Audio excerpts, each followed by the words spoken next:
Hello दोस्तों, मैं Ravi sir. जैसा कि क्वेश्चन नंबर हम लोगों ने 27 पिछली क्लास में देख लिया। एक्सरसाइज 8A का हम लोग बताने जा रहे हैं 28 नंबर। तो क्वेश्चन आपका दिया हुआ है साइन ए बराबर कॉस ए दिया हुआ है। तो और मान किसका निकालना है? 2 tan square minus 2 sec square plus 5। तो हम लोग क्या करेंगे, पहले तो जो क्वेश्चन में दिया हुआ है उसको सॉल्व करते हैं।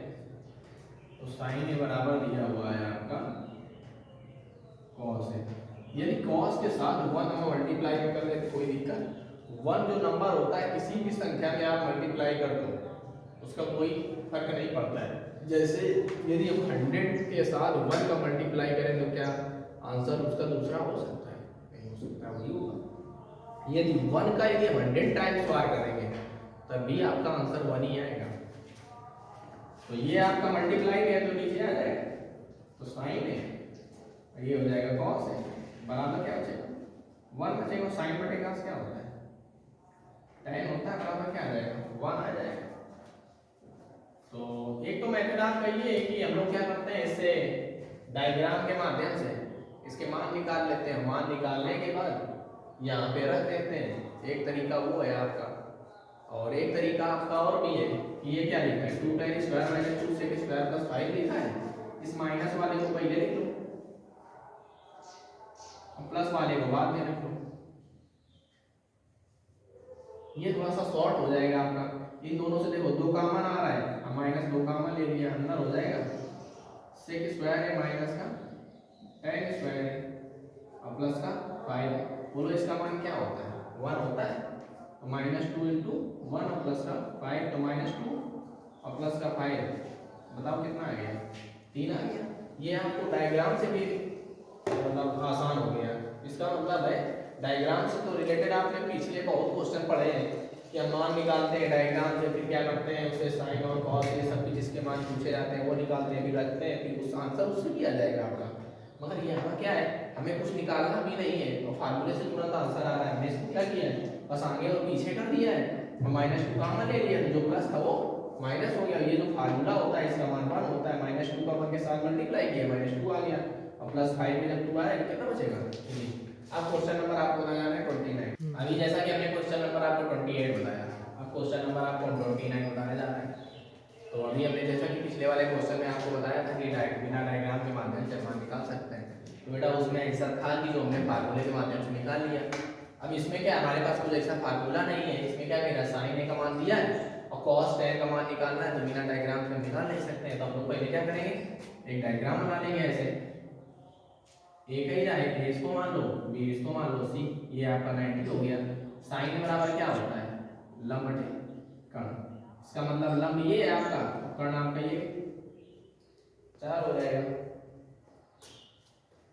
अब अपने को निकालना क्या है, आधार निकालना है। इसको नाम दे देते हैं, यहाँ पे लंब है, ये आधार है, ये आपका कर्ण। तो आपको निकालना क्या है, आधार निकालना है। तो आधार क्या फार्मूला होता है, k स्क्वायर बराबर l square plus a square. अपने को a स्क्वायर निकालना है, k square minus l square. तो जो a स्क्वायर होगा, a का मान कितना है 4, तो 4 का स्क्वायर माइनस 3 का स्क्वायर। तो 4 का स्क्वायर करोगे 16 आएगा, ये आ जाएगा 9। जब हम 16 में 9 घटाएंगे तो आएगा 7, इधर से वर्ग लगेगा तो इधर हट जाएगा तो वर्ग हो जाएगा। इसका मतलब है अंडरवुड जो 7 आया वो आधार का मान आया। अपने को मान का आगे निकालना है कॉस और tan का। तो cos बराबर क्या होता है, आधार बटे कर्ण, और tan बराबर क्या होता है, लंब बटे आधार। तो बेटा देखो इसमें आधार क्या है, √7 है, रख देते हैं। कर्ण क्या है 4 है। अब इसमें लंब क्या है 3 है, और ये क्या है √7। ठीक है। अब देखो क्वेश्चन नंबर 30 क्या दे रहा, sec थीटा बराबर 13/12 दिया है। शेष 5 त्रिकोणमिति अनुपातों के मान निकालने हैं। मतलब हमारा जो मान दिया है उसके अलावा जो मान है वो आपको निकालने हैं। तो मान किसका दिया है, sec थीटा। sec बराबर होता क्या है, कर्ण बटे आधार होता है। तो डायग्राम बनाओ पहले, मान लेते हैं ये थीटा है, नाम दे दो a b और c। तो कर्ण क्या दिया है 13, आधार क्या दिया है 12। अपने को लंब निकालना है।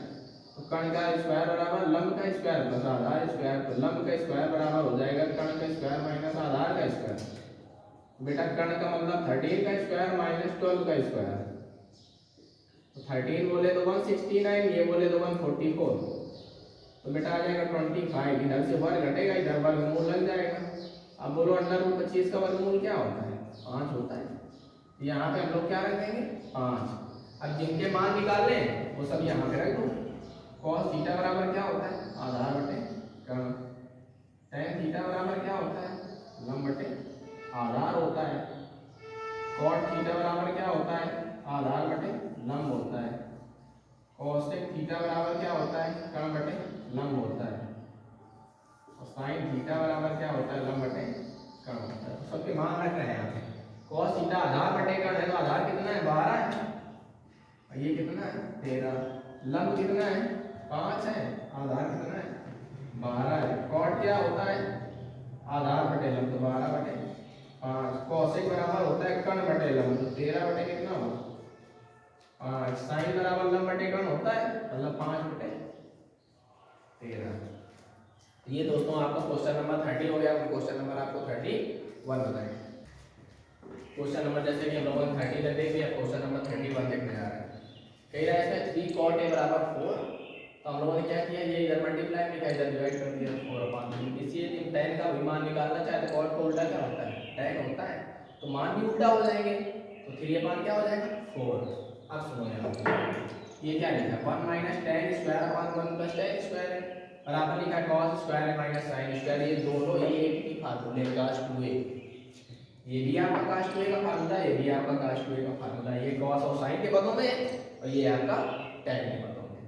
तो आप लोग जैसा बताएं वैसा हम लोग हल कर लेते हैं कि ये मान किसके बराबर होगा? cos 2a, ये भी cos 2a, तो किसी एक का निकाल लेते हैं तो मान सही हो जाएगा। यदि आपको इस तरीके से ना समझ में आए तो आप ऐसे भी कर सकते हो कि tan a का मान क्या दिया हुआ है? 3/4 दिया है, तो पहले हम लोग LHS ले लेते हैं।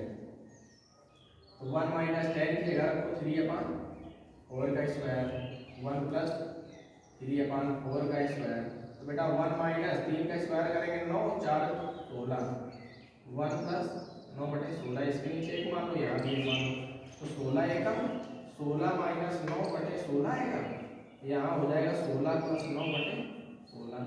इसका मल्टीप्लाई यहाँ होगा, इसका नीचे हो जाएगा, ये आ जाएगा बेटा। तो 16 में ना बढ़ाओगे तो 7 आएगा, 7 इंटू 16 होगा, और नीचे 16 इंटू 16 9 कितना हो गया? 25। ये क्या हो गया? कट गया। आंसर क्या आएगा? 7 बटे। इसका मतलब यदि हमने इसको सॉल्व किया तो 7 बटे 25 आ गया। और यदि इसको भी हम यही सॉल्व करें तो ये आंसर आ जाना चाहिए। तो इसके लिए हम लोग क्या करेंगे? पहले डायग्राम बनाएंगे, क्योंकि अपने को साइन और cos के मान नहीं पता ना, tan का पता है। तो नाम दे देते हैं A, B और C। tan बराबर लंब बटे आधार दिया है, तो कर्ण जब निकालेंगे तो k स्क्वायर बराबर होगा यानी स्क्वायर प्लस का a स्क्वायर। तो k स्क्वायर बराबर 3 का स्क्वायर प्लस का 4 का स्क्वायर। तो जो निकलेगा k स्क्वायर बराबर 9 प्लस 16, तो k स्क्वायर बराबर 25। इधर से वर्ग घटा, इधर वर्गमूल लग गया, कितना आ गया? 5 आ गया। इसका मतलब हमें cos स्क्वायर sin स्क्वायर के मान निकालने हैं। यहाँ पे पहले cos a का मान निकालो, क्या होता है? आधार बटे कर्ण। तो आधार कितना है? 4। कर्ण कितना है? 5। sin का मान निकालो, लंब बटे